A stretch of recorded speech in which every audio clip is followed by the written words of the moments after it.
তাইওয়ানকে ঘিরে বড় ধরনের সামরিক মহড়া শুরু করেছে চীন। স্থলবাহিনী, নৌবাহিনী ও বিমান বাহিনীর সমন্বয়ে পরিচালিত এই অভিযানের নাম দেওয়া হয়েছে জাস্টিস মিশন ২০২৫। বেইজিং বলছে, তাইওয়ানের স্বাধীনতাকামী শক্তিকে কড়া বার্তা দিতেই এই মহড়া।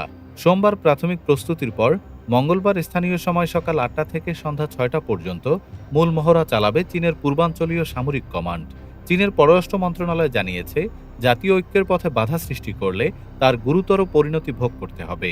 শি জিনপিং প্রশাসনের ভাষ্য, এটি বিচ্ছিন্নতাবাদীদের জন্য শাস্তিমূলক অভিযান। এদিকে চীনের এই পদক্ষেপের কড়া নিন্দা জানিয়েছে তাইওয়ান। তাইপে বলছে, এ ধরনের মহড়া আন্তর্জাতিক আইন ও আঞ্চলিক স্থিতিশীলতার পরিপন্থী।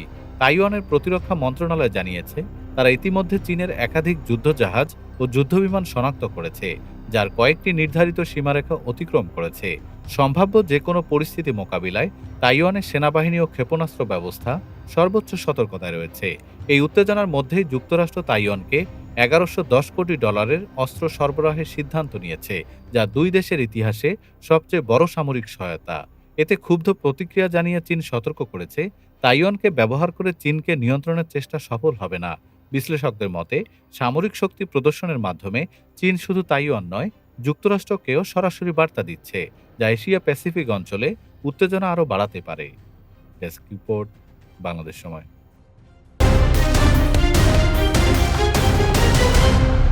বাংলাদেশ সময়, সবার আগে দেশ।